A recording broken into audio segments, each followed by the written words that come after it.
5.5 ঘন্টা live stream শুধুমাত্র casting অ্যানাউন্সমেন্টের জন্য। তো অ্যাকচুয়ালি এর কাস্টিং অ্যানাউন্সমেন্ট যখন কোনো প্রোডাকশন হাউস যখন করে বা কোনো ডাইরেক্টর যদি কোনো কাস্টিং অ্যানাউন্সমেন্ট যখন করে, সেটা সাধারণত একটা ইভেন্টের মাধ্যমে হয়।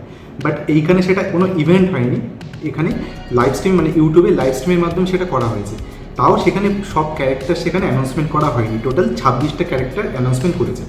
আমি কথা বলছি মার্বেল সিনেম্যাটিক ইউনিভার্স, যারা আমরা অলরেডি চিনি। এর আগে মার্বেলের প্রচুর বড় বড় মুভি এসছে, ইভেন আপকামিং ডেজেও আরও বড় বড় মুভি আসবে। তার মধ্যে সবথেকে বড় মার্বেলের দুটো প্রজেক্ট আসছে। একটা হচ্ছে অ্যাভেঞ্জার্স ডুমসডে, যেটা 2026 মে মাসে সেটা রিলিজ হবে। তারপরে আসছে অ্যাভেঞ্জার্স সিক্রেট ওয়ার্স, যেটা 2027 সালে মে মাসে রিলিজ হবে। তো 2026 সালে যারা কাস্টিংয়ে যারা থাকবে তাদের একটা লাইভ স্ট্রিমে একটা অ্যানাউন্সমেন্ট করা হয়েছে। তো টোটাল 5.5 ঘন্টা। এবার আমি লাইভ স্ট্রিমটা পুরোটা দেখিনি, বাট আমি কিছুটা কেটে কেটে দেখেছিলাম। মানে এক একটা চেয়ার, আমি এখানে স্ক্রিনে দিয়ে দেবো পুরো ভিডিওটা।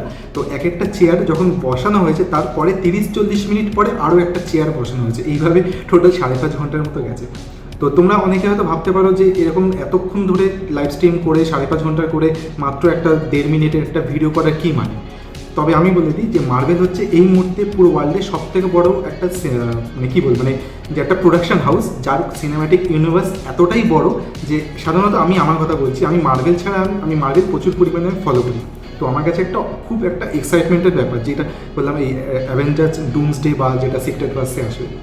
আর তার আগে বলে দিই যে এই যে কাস্টিং এগুলো এখানে অ্যানাউন্সমেন্ট হয়েছে, তারা অলরেডি জাস্ট যেটা ডুমসডে আসছে সেখানে তারা পুরোটাই থাকবে।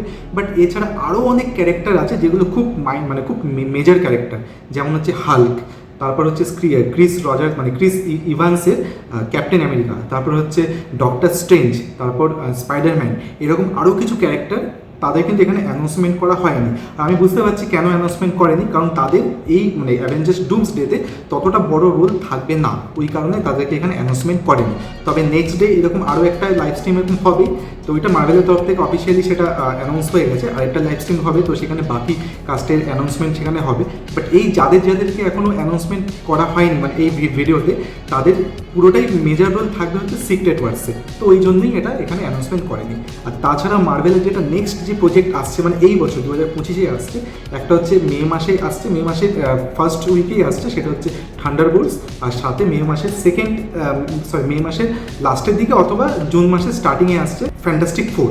তো তাদের কাস্টিং এখানে অ্যানাউন্সমেন্ট অলরেডি হয়েছে। আর এটা একটা মার্কেটিংয়ের একটা খুব বড় স্ট্র্যাটেজি, যে আপকামিং ডেজে যে দুটো মুভি আসছে, বড় মুভি আসছে, তাদেরও এখানে কাস্টিং অ্যানাউন্সমেন্ট করে দেওয়া, যাতে তাদেরও একটা বড় মেজর রোল থাকে অ্যাভেঞ্জার্স ডুমসডেতে।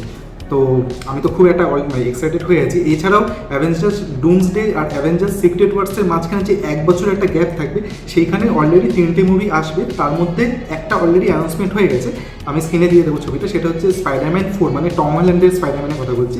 সেটা 4 নম্বর পার্টের অলরেডি সেটা মানে প্রি প্রোডাকশানে আছে, সেটা অলরেডি মানে শ্যুট চলছে। আর সেটা তার মাঝখানে আসবে। আর তারপরে মোস্ট প্রবাবলি শাংচি সেকেন্ড পার্ট আসতে পারে, আর ডক্টর স্ট্রেঞ্জের 3 নম্বর পার্টও আসতে পারে। তারপরে অ্যাভেঞ্জার্স সোজা সিক্রেট ওয়ার্সে।